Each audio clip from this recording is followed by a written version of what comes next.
Nah, maka solusinya adalah menetapkan batas bawah. Batas bawah itu artinya dompetnya tidak boleh kosong dulu. Belajar dulu, latihan dulu. Dan ini ilmu tinggalan leluhur sudah lama sekali.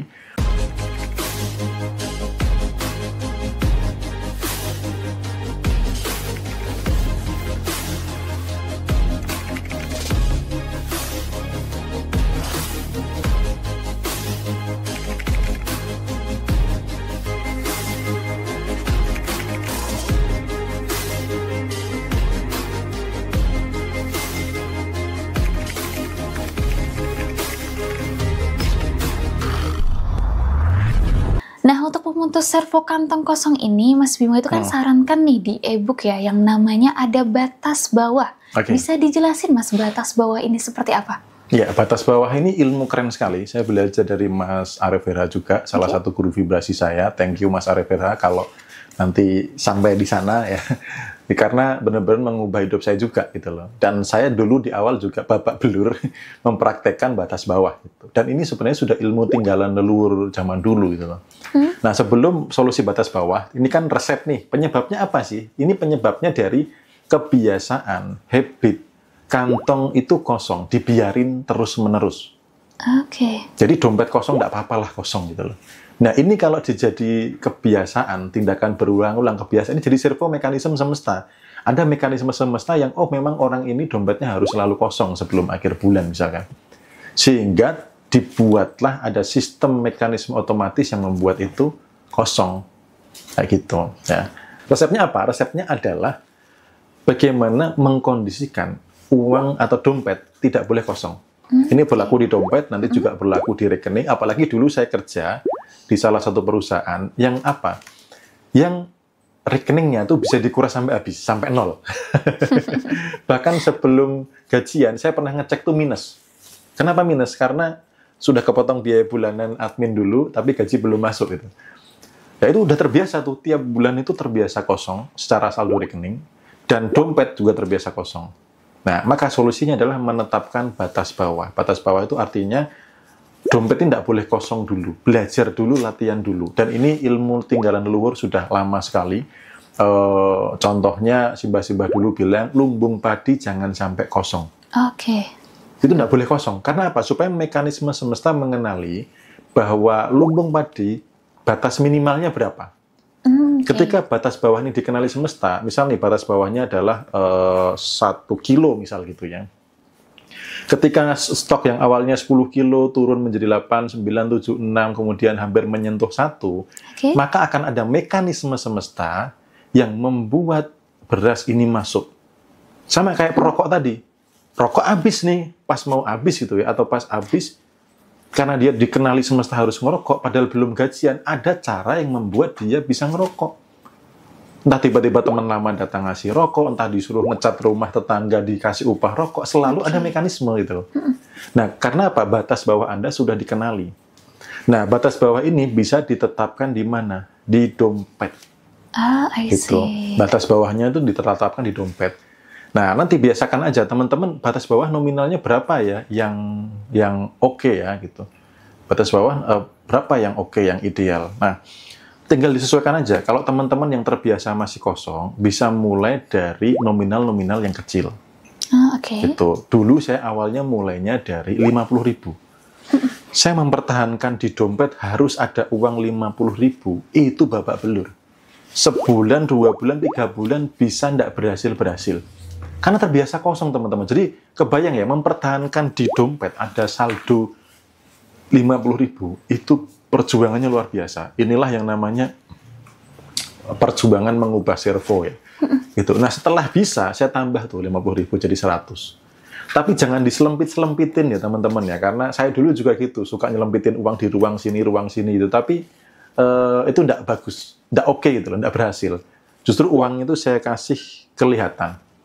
Gitu. Atau nanti ya kalau ada yang mulai nih kayak contohnya Kak Chandra mulai dari 100.000, oke gitu loh, enggak apa-apa. Jadi sesuaikan dengan kenyamanan Anda. Atau misalkan nih Anda sudah terbiasa di dompet itu ada uang gitu ya, enggak dari yang kosong. Coba misalkan taruh uang di dompet 1 juta, rasanya gimana? aduh kok ada takut hilang, takut berarti Anda bukan angka yang nyaman. Coba kurangi, misalkan jadi 700, kurangi lagi jadi 500, dilihat nyaman nggak ya ada 500 di dompet. Masih belum nyaman. Kurangi lagi 200 jadi 300, kayaknya 300 nyaman deh. Nah itu batas bawah Anda itu adalah 300.000 saat ini. Nah maka masukkan uang seberapa, 300.000 ini usahakan jangan diotak-atik, nggak boleh habis. Ini disiplin batas bawah. Kalau ini jadi kebiasaan oleh semesta, nanti dikenali. Oh, Bimo ini batas bawahnya adalah 300. Sebelum uang saya menyentuh mendekati 300, akan ada cara uang itu masuk. Gitu loh. Karena ini ada apa? Tadi mekanisme semesta sama kayak pengkondisian uang kosong terus. Ketika ada habit servo uang dompet selalu ada isinya, ada mekanisme semesta yang membuat ini terisi. Gitu loh. Ini sebagai pancingan gitu, sebagai habit yang dipancarkan ke semesta. Nah, ketika nanti berhasil, coba tambah lagi. Karena ini juga ngelatih kenyamanan memiliki uang banyak. Gitu loh. Kadang kan gitu kan, karena tadi doktrin di masa lalu punya uang banyak rasanya gelisah. Dulu saya itu nggak berani, di dompet ada uang 500.000 nggak berani. Gitu loh. 1 juta tuh udah deg-degan, deg-deg gitu. Jadi kayak ngerasa nggak nyaman gitu loh. Nanti kalau dicuri gimana, nanti kalau dan padahal di area kita nggak ada copet dan macam-macam gitu, tapi rasa itu di bawah sadar tuh mancar. Mungkin teman-teman ngalami nggak itu? Coba sekarang misalkan yang belum terbiasa nih, taruh uang di dompet 1 juta, coba Anda kemana itu, jalan-jalan kemana atau kemana, coba ada rasa-rasa gelisah nggak? Ada rasa-rasa was-was nggak? Nah berarti ada program belief system yang negatif terkait dengan uang. Gitu. Itu batas bawah di dompet. Nanti latihannya apa? Batas bawah di rekening. Rekening juga sama, latih tuh gitu. Nanti semakin tingkatkan gitu. Misalkan dari batas bawah awalnya 50.000, nanti teman-teman bisa punya batas bawah di rekening itu jadi 50 juta. Tanpa harus mikir aku harus bisnis apa ya, aku ngapain ya, itu nanti dulu. Teman-teman disiplin dulu batas bawahnya gitu ya. Disiplin dulu batas bawahnya, baru nanti akan dibawa tuh ketika disiplin batas bawah, habis itu disiplin meningkatkan angkanya. Nanti ada mekanisme semesta, jadi tidak semuanya itu harus masuk akal di diri Anda, tidak semuanya harus Anda yang mengkondisikan. Ada pengkondisian dari mekanisme semesta gitu. Nah, yang bagus lagi, batas bawah itu adalah batas bawahnya sedekah. Gitu loh. Jadi setiap bulan ada kebiasaan sedekah berapa. Itu. Dan itu kalau ditingkatkan, maka otomatis. Saya tuh sekarang mengidolakan banget Timothy Ronald ya, yang benar-benar salah satu kiblatnya orang kaya gitu ya. Nah, dia kan sedekahnya setiap hari Jumat berapa ton beras kan gitu. Betul. Dia bangun sekolah gratis, goalsnya itu sampai bisa 1.000 nanti untuk sekolah gratis. Nah itu kalau jadikan habit, semesta mengenali bahwa si Timothy ini harus bersedekah sekian ton setiap minggunya. Itu maka ada mekanisme semesta juga yang membuat dia punya kekayaan yang luar biasa. Nah kalau teman-teman nanti di dompet sudah berhasil, ya kan, di rekening berhasil, cobalah punya habit. Anda memiliki batas bawah tiap bulan sedekah berapa? Nggak harus banyak kok. Ya, contoh misalkan dari 1 paket sembako dulu. 1 paket sembako itu berapa sih? Paling ada beras, ada telur, ada mie gitu ya, ada minyak goreng atau apa, mungkin sekitar 100 ribuan itu cukup ya, atau mungkin 150, satu dulu lah gitu. Nanti habis itu bisa ditingkatkan, bisa jadi 2 paket atau 1 paket dengan isi lebih banyak, nanti bisa ditingkatkan lagi gitu. Nah kalau ini jadi habit, jadi batas bawah, bahwa batas bawah seseorang itu harus sedekah, maka ini sangat luar biasa sekali gitu loh. Ini akan stabil, sama kayak zaman dulu orang mempertahankan, ingat ya, lubung padi tidak boleh kosong, dan itu tidak akan pernah kosong. Padahal kalau dilogikakan, orang dulu tuh tidak kerja ya kan, cuman bertani nunggunya berapa bulan, tapi kok bisa hidup ya? Itulah mekanisme semesta teman-teman. Kalau Anda sekarang mengingat-ingat tuh, orang tua Anda itu penghasilannya berapa, terutama yang tinggal di desa kayak saya gitu ya. Dia bisa loh nyekolahin 3 anak gitu loh.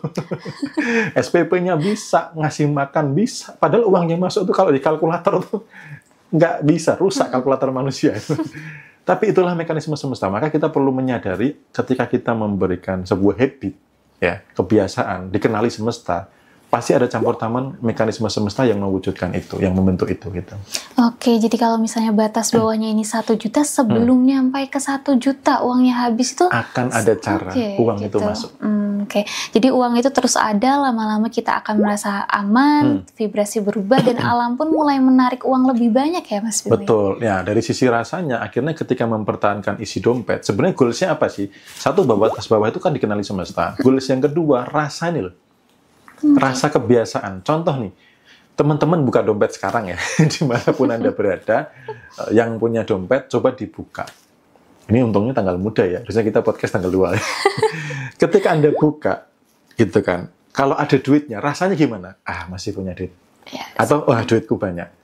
Sekarang ketika Anda buka dompet, aduh kosong. Ini getarannya ngerusak, vibrasinya ngerusak gitu loh.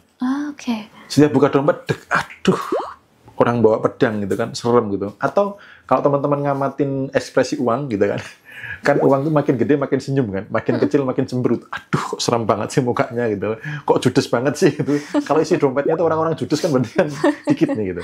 Ya. Nah, ini yang dibentuk dari batas bawah tadi, itu ketika buka dompet masih ada uang. Begitu dibuka lagi, aku masih punya uang. Kalau nanti meningkat, uangku masih banyak. Uangku masih banyak. Dimanapun buka dompet, uangku masih banyak. Nah, kalau teman-teman nanti sudah paham benang merahnya, ya bukan di tindakannya, kenapa Mas Bimo menyampaikan itu? Saya pun yang awalnya diajari hanya batas bawah di dompet, sekarang saya punya beberapa hal yang membuat saya merasa, kan goalsnya gini, merasa duitku banyak. Akhirnya apa? Di laci ada duit, gitu. Kemudian di tas ini ada duit, gitu loh. Lalu tadi di meja kerja yang rumah ya, bukan yang di sini ya. Kan rumah ada ruang kerja tuh, ada duit gitu, istri saya masuk, wih ada duit di atas meja, tak biarin aja gitu loh. Untuk apa? Memancarkan rasa, duitku tuh banyak, duitku ada di mana-mana gitu. Nah, rasa ini kan dari hukum law of vibration, rasa yang dominan Anda pancarkan, itulah kehidupan yang Anda tarik. Kalau saya memancarkan duit saya banyak, duit saya ada di mana-mana, maka akan menciptakan realita yang serupa. Nah, kalau vibrasinya kebalikan, kebayang nggak? Aduh, duitku habis. Aduh, tinggal sedikit. Ya, habis lagi. Dan itu memancar, menciptakan realita apa? Duit habis lagi, gitu loh. Okay. Ya, jadi fungsinya di situ, gitu. Jadi batas bawah ini misalnya di bulan pertama 1 juta, Mas Al. Kalau usah banyak-banyak 100.000. Di bulan kedua, kalau bisa mempertahankan, dinaikkan lagi ya? Ya, jadi berusaha bertahan dulu, sudah nyaman belum? Sudah enak belum? Ibarat kata kayak orang latihan beban lah ya. Latihan beban dari 1 kilo itu kan, 1 kilo kiri di tangan dibuat jogging gitu. Oke, enggak sih gitu loh. Kalau 1 kilo masih ngos-ngosan ya biasakan 1 kilo dulu. Begitu 1 kilo udah enteng, aku ganti barbel yang 2 kilo lah gitu ya. Nah, ini mulai ada tantangan nih. Aku membiasakan dulu gitu. Jadi tidak harus selalu bulan pertama 100.000, bulan kedua langsung 200, enggak, biasakan dulu. Karena saya waktu 50.000 itu kan perjuangannya babak belur ya. 3 bulan tuh gagal-gagal terus teman-teman. Serius, ini pengalaman pribadi realita. Habis itu, ketika sudah stabil selama kurang lebih 3 bulan, berarti saya 6 bulan dari belajar, baru bisa naik ke 100.000. Jadi teman-teman ini butuh latihan gitu ya. Bukan sebuah yang setelah Anda tahu, Anda langsung bisa praktek totalitas, belum tentu. Apalagi yang terbiasa kosong gitu ya. Kalau yang terbiasa isi, coba disiplinkan angkanya atau tingkatkan. Nanti cek rezeki yang masuk gitu. Oke, nah itu dari sisi perilaku, Mas. Bagaimana jika dari belief system? Mungkin kan teman-teman sudah tahu ilmunya, cuman praktek kok susah banget. Apakah ini ada kaitannya dengan belief system? Dan itu bagaimana Mas cara merubah belief system itu? Ya, belief system ini yang membuat servo kantong kosong. Belief system itu adalah apa? Keyakinan negatif tentang uang. Gitu. Atau keyakinan negatif tentang kekayaan. Ya, misalkan punya uang yang banyak tuh ndak aman. Contohnya nih, contohnya punya uang yang banyak tuh ndak aman. Maka ada kegelisahan. Nah, ketika ada uang banyak, karena belief sistemnya punya uang itu adalah kegelisahan, gitu ya. Maka apa yang terjadi? Kalau ada uang, ini harus segera keluar. Tak pakai buat apa lagi ya? Ini tadi saya sekilas ngelihat seseorang yang dulu pernah private ke saya, tapi sekarang rezekinya udah luar biasa itu ya. Itu karena servo itu ya. Mas Bimo, saya tuh merasa ada yang salah nih. Uang saya kok di saldo rekening itu ada 40 juta. Saya rasa ada yang salah nih, kok mengendap gitu. Tapi begitu muter juga bisa lagi, kok saldo saya enggak banyak-banyak ya? Pak, mau apa sih gitu loh. Ini kan apa? Ada belief system saat itu kan. Akhirnya dikali-dikali diurai. Nah, sekarang apa? Duit banyak di rekening ya biarin aja. Yang muter ya ada, yang di rekening juga ada. Jadi ada peningkatan gitu, ada pertumbuhan. Baik dari sisi saldo, baik dari sisi yang muter. Karena apa? Uang yang ada tidak lagi disalahkan. Uang yang ada tidak lagi dianggap sebagai alarm yang berbahaya. Maka ketika ada belief system, coba teman-teman cek dulu, belief system negatif saya tentang uang apa? Atau contoh, orang kaya susah masuk surga, misal gitu ya. Atau misalkan apa ya, yang sering saya jumpai buat kaum ibu-ibu adalah, contohnya itu gini, nggak mau kaya, suaminya selingkuh gitu ya. Nah, solusinya itu ketika teman-teman punya belief system negatif itu ada dua. Yang pertama, teman-teman bisa hipnoterapi. Ini yang dilakukan oleh orang lain. Okay. Atau salah satunya juga itu menemukan fakta kebalikan. Gitu. Contoh nih, misalkan kalau orang kaya pasti selingkuh. Anda carilah fakta orang kaya yang setia. Orang kaya nggak selingkuh. Untuk ngomongin bawah sadar Anda bahwa, oh ada kok orang kaya yang setia. Oke. Atau, oh banyak kok orang miskin juga yang selingkuh gitu kan. Bedanya di balik pohon pisang sama hotel bintang 5 kan gitu. Jadi bukan uangnya yang salah ternyata, gitu loh. Karena kalau Anda mengkambing hitamkan uang, menyalahkan uang, itu sama Anda dengan menjauhi uang, gitu loh. Walaupun realita fisik yang kelihatan berusaha mendekati uang, tapi bawah sadar Anda menjauhi uang. Sehingga ketika masuk, buru-buru harus menjauh. Karena uang ini bahaya. Atau tadi belief system masa kecil yang kalau punya uang banyak tidak boleh, gitu ya.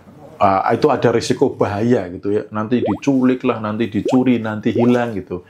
Nah teman-teman temukan orang kaya yang apa, aman gitu loh, orang kaya yang nggak dirampok, orang kaya yang nggak dicopet, orang kaya yang kemana-mana tetap selamat gitu ya.